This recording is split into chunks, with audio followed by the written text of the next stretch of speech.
Bonjour à toutes et à tous, j'espère que vous allez bien. Aujourd'hui on se retrouve dans une nouvelle vidéo pour résumer une lecture qui s'appelle « Qu'est-ce qui vous rend vraiment heureux ?» de The Minimalist. Je vous mettrai en barre d'infos les références qu'il vous faut pour trouver le livre, mais aussi les personnes qui l'ont écrite, leur chaîne YouTube en l'occurrence qui est très bien faite. Ils parlent en anglais sur différents sujets en lien avec le minimalisme ou la frugalité et c'est souvent sous forme de podcast. Donc si vous aimez mes formats, vous aimerez sans doute les leurs. Et je pense qu'ils sont très connus dans cette niche, donc vous devez sans doute déjà les avoir entendus ou lus. Donc ce livre, je l'ai lu il y a plusieurs mois, voire même, je me demande si ça fait pas déjà 1 an que j'ai lu ce livre. Je l'ai trouvé très intéressant parce qu'en fait, il replace le bonheur comme quelque chose que l'on a à l'intérieur de soi et non pas que l'on cherche en accumulant des choses, donc des choses extérieures, notamment en cherchant le bonheur à travers des achats. Donc évidemment que je suis tout à fait d'accord avec ce postulat et on va détailler ensemble ce qui est dit dans le livre et ce que vous pouvez en tirer. Si ce type de vidéo vous apporte de la valeur, vous intéresse ou vous plaît, n'hésitez pas à me le faire savoir en mettant un like, en commentant la vidéo, ça permet de booster un petit peu l'algorithme, mais aussi de valoriser mon travail que je fais bénévolement.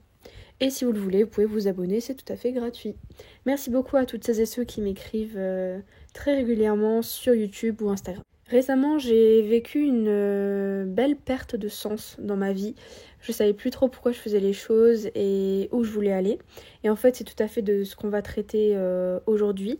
Je cite « Si nos actions à court terme s'alignent sur nos valeurs à long terme, nous trouverons du sens dans tout ce que l'on fait. » Donc si ce n'est pas le cas, si nos valeurs ne s'alignent pas du tout avec notre vie actuelle, sur le court et long terme, eh bien en fait on perd du sens dans sa vie, on n'a plus forcément envie de se lever, on a beaucoup d'insatisfaction et les problèmes s'accumulent, qu'ils soient des problèmes financiers, de relations, de travail ou même de santé.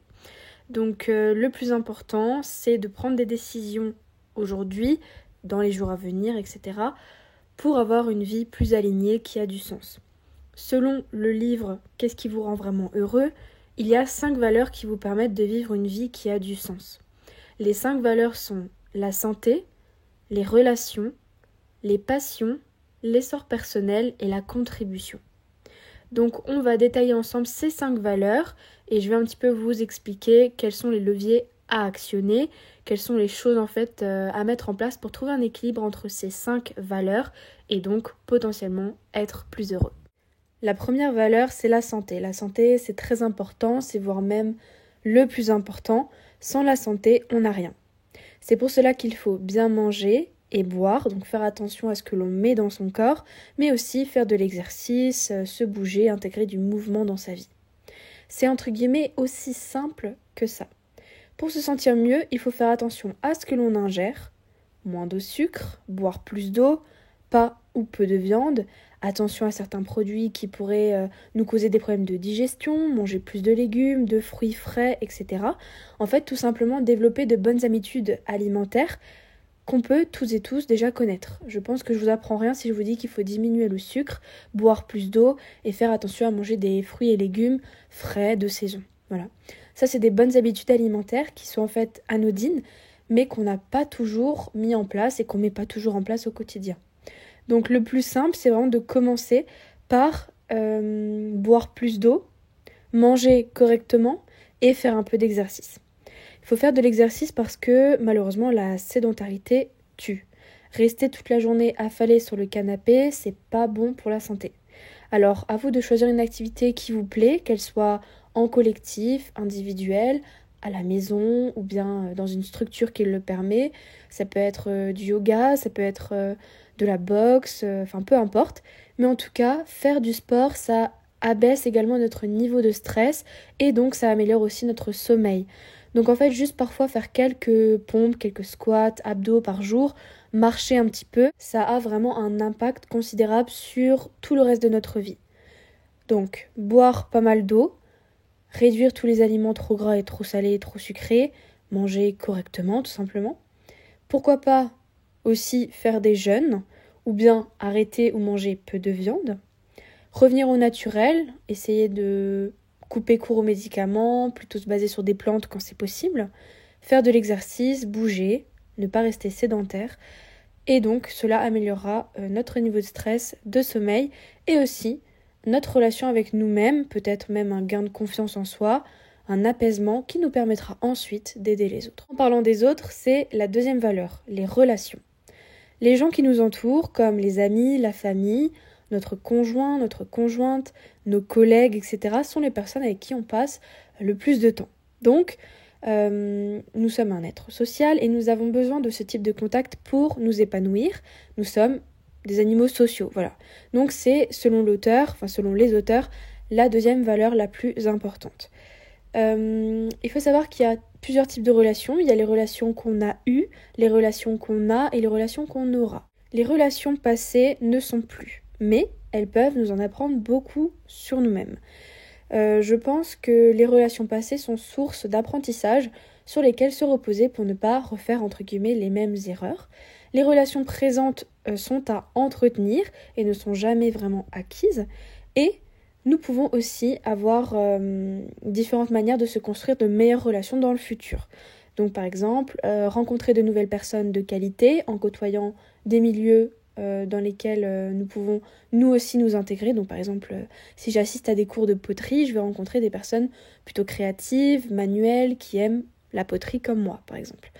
On peut aussi transformer ces relations actuelles, donc celles qu'on a actuellement, qu'on doit entretenir. Il ne faut pas oublier de les transcender, de, faire des surprises, de prendre le temps d'avoir des moments de qualité, etc. Et aussi se changer soi-même.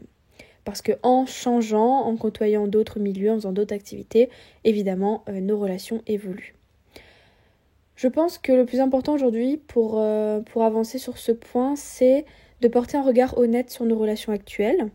Avec qui avons-nous des relations? Quelles sont leur nature, le caractère de la relation?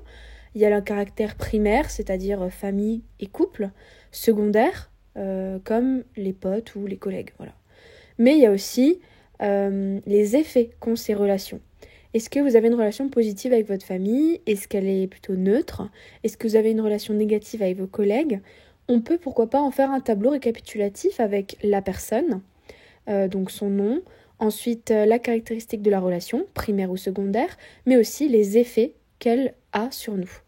On peut en faire un tableau et l'analyser pour rééquilibrer un petit peu le nombre de relations primaires et secondaires et leurs effets.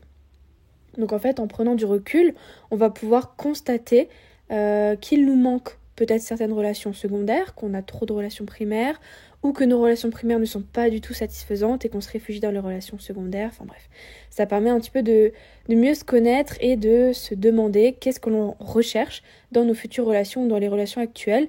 Est-ce qu'on ne pourrait pas mettre au premier plan certaines personnes qu'on a mis trop en retrait, ou inversement, un petit peu prendre du recul et lâcher prise sur certaines relations qui prennent trop d'espace et qui sont devenues presque omniprésentes, alors que elles nous apportent peut-être pas autant d'amour, de respect, de tolérance et d'authenticité que recherché. Voilà.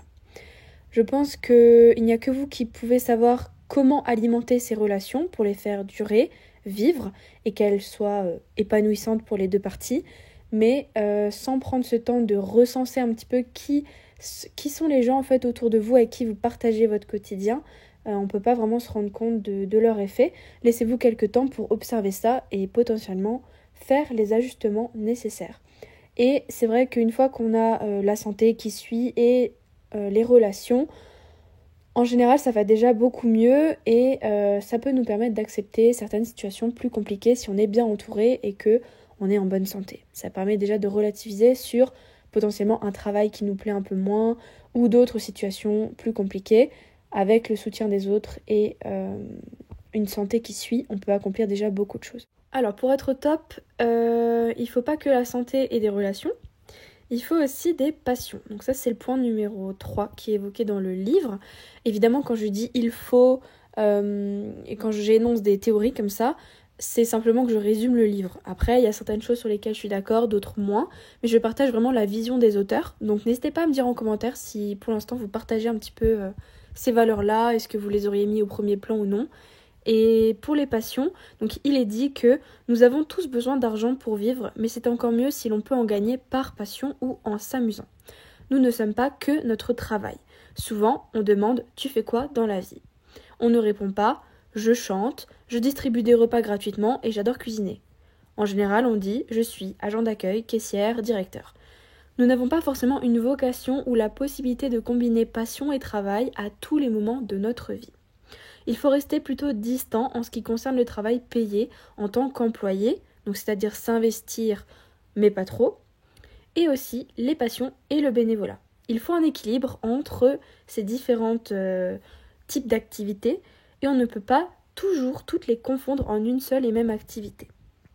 Les personnes passionnées ou ayant beaucoup de passion ne le sont pas par essence. Il faut les trouver puis les cultiver. On peut tous devenir passionnés. Il ne faut pas se freiner vis-à-vis de notre statut, notre routine, l'argent. Parfois, faire quelque chose que l'on aime est bien plus enrichissant que quelques centaines d'euros en plus sur la fiche de paye à la fin du mois. Alors sur ce point, je vous laisserai débattre en commentaire. Il y a vraiment des gens qui vont travailler pour l'argent, et je pense qu'on fait tous partie de cette catégorie à différents degrés. Évidemment qu'on ne peut pas vivre de bénévolat. Cependant, il y en a qui ne peuvent pas, ne se voient pas, travailler quelque part sans être passionnés par leur métier. Donc ça, effectivement, je rejoins les auteurs sur le fait qu'on ne peut pas toujours combiner passion et travail. Mais si on le peut et que ça nous permet de vivre décemment et en plus de s'épanouir, j'ai envie de dire, allons-y. Et c'est vrai que ce point-là, en tout cas juste le fait d'avoir des passions, de les trouver et de les cultiver, ça permet quand même d'ajouter pas mal de satisfaction et d'épanouissement à sa vie. Ensuite, un point clé, surtout aujourd'hui dans le contexte actuel d'inflation, c'est l'argent. Donc c'est la valeur numéro 4 qui est citée. Le plus important avec l'argent, pour moi, et je rejoins du coup l'auteur, c'est de budgétiser, pour savoir où va notre argent. Aujourd'hui, on gagne une certaine somme d'argent en échangeant notre temps, nos compétences, et nous le dilapidons dans nos besoins primaires, c'est-à-dire se loger, manger, acheter des médicaments, acheter des vêtements, etc. Donc vraiment, d'abord, c'est juste une manière de vivre et survivre que de gagner de l'argent, malheureusement. Et il y a aussi toute une dimension affectée à l'argent qui est la liberté. La première étape vers une liberté financière, pour moi, c'est d'établir un budget mensuel écrit. Sans cette étape d'analyse, on ne sait pas combien on gagne vraiment d'argent. Une fois qu'on a retiré toutes nos dépenses mensuelles, nos charges, les choses que nous sommes obligés de payer pour vivre dans cette société, qu'est-ce qui nous reste vraiment à nous et qu'est-ce qu'on en fait?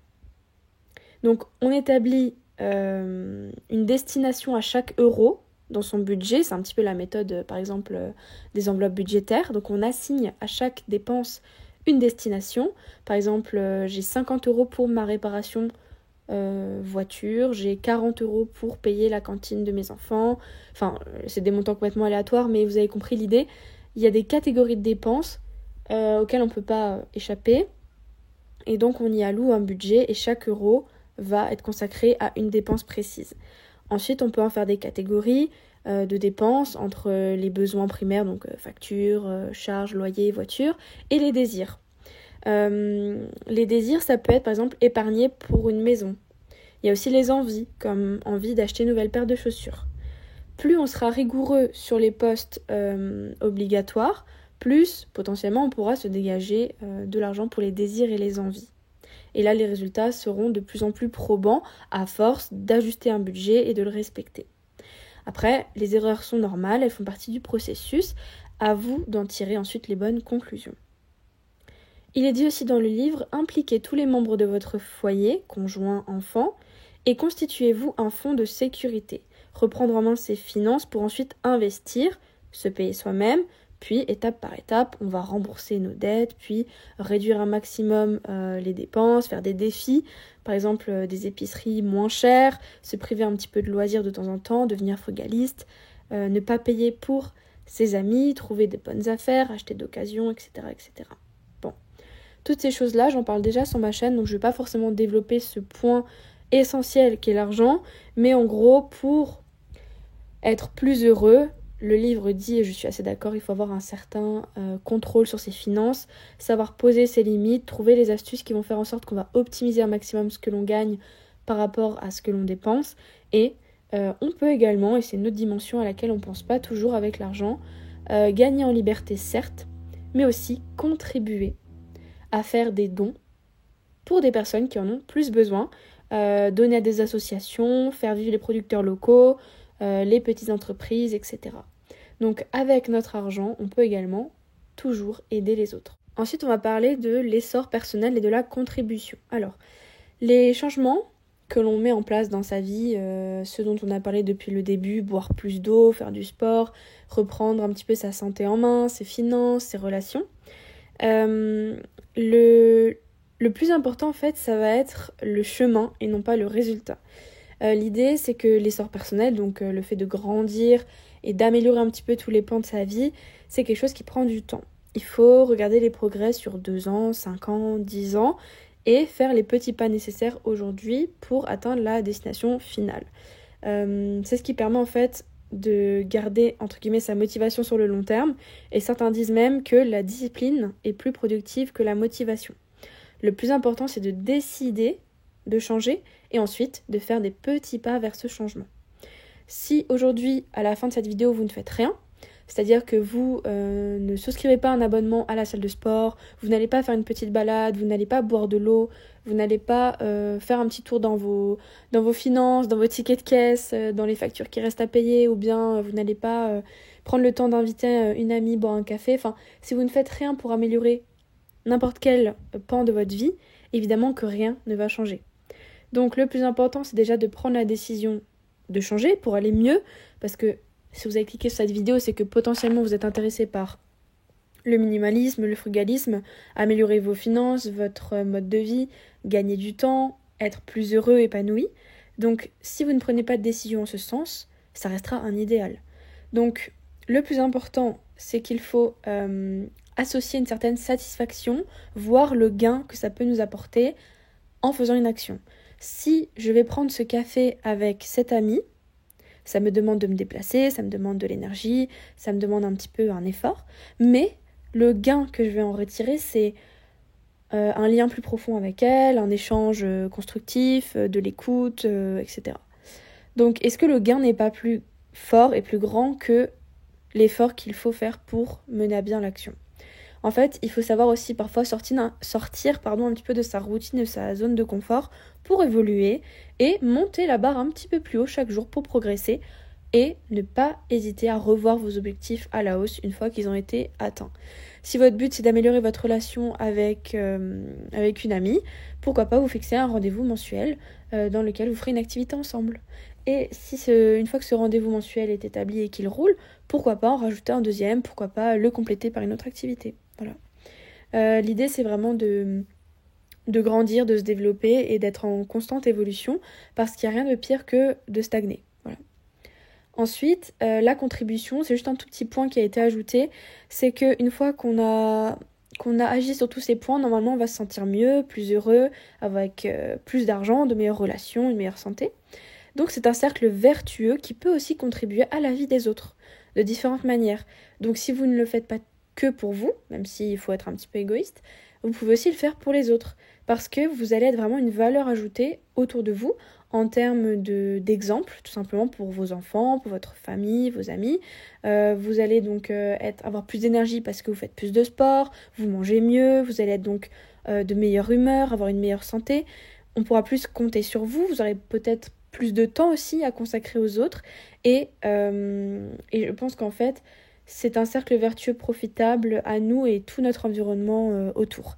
Et quand les gens autour de nous sont heureux, vont bien aussi, grâce à nous mais pas que, en fait ça nous revient. Voilà. Donc quand on donne, c'est comme si ça nous revenait d'une autre façon à un autre moment. Et si vous êtes la personne sur laquelle on peut compter à un moment donné, eh bien normalement dans une logique de réciprocité, les gens autour de vous vont vous le rendre. Voilà. Donc en conclusion, il y a différentes valeurs, différents domaines, on va dire, de vie sur lesquels vous pouvez agir. Et c'est pas forcément que lié au minimalisme, mais je trouve que ça s'intègre parfaitement dans ce mode de vie qui cherche à se recentrer sur l'essentiel. Et donc là, les valeurs essentielles qui ont été définies, c'est la santé, nos relations, notre passion ou nos passions, notre essor personnel et la contribution. Voilà. Donc en ayant agi sur ces différents pans, normalement vous allez trouver votre équilibre entre toutes ces valeurs, Passez moins de temps à parler sur les autres, à fumer, à boire de l'alcool, à trop manger, à dépenser de manière excessive. Vous allez reprendre un petit peu le contrôle et voir les choses de façon plus positive en réintégrant ces valeurs et en jouant avec elles pour les remettre dans le bon ordre et leur accorder le temps nécessaire. Je pense que vous allez voir très facilement et très rapidement des résultats. Après, dans les actions concrètes, j'ai donné quelques exemples, mais si vous en avez d'autres, n'hésitez pas à le dire en commentaire. Ce qu'on doit viser, c'est simplement l'amélioration constante. Chacun à son rythme, petit pas par petit pas, pan de vie par pan de vie. Parfois, vous aurez plus d'énergie pour vous attaquer à votre santé et parfois, ce sera plutôt les finances qui vont prendre le dessus, puis à un autre moment les relations et voilà. Le plus important, c'est d'entretenir un petit peu tout ça et d'avancer en ce sens pour une vie un petit peu meilleure. Voilà. Après, il n'y a pas de recette secrète, évidemment que chacun est différent. Peut-être que vous avez déjà entendu maintes et maintes fois ce même discours, mais que vous n'arrivez pas à l'appliquer. Ou alors, vous avez eu un petit déclic suite à cette vidéo et vous avez envie de tout révolutionner. N'hésitez pas donc à liker la vidéo si c'est le cas, si ça vous a plu, à vous abonner et puis à me dire en commentaire votre avis sur la question. Merci beaucoup encore une fois de m'avoir écouté et puis on se dit à la semaine prochaine pour une nouvelle vidéo. Ciao!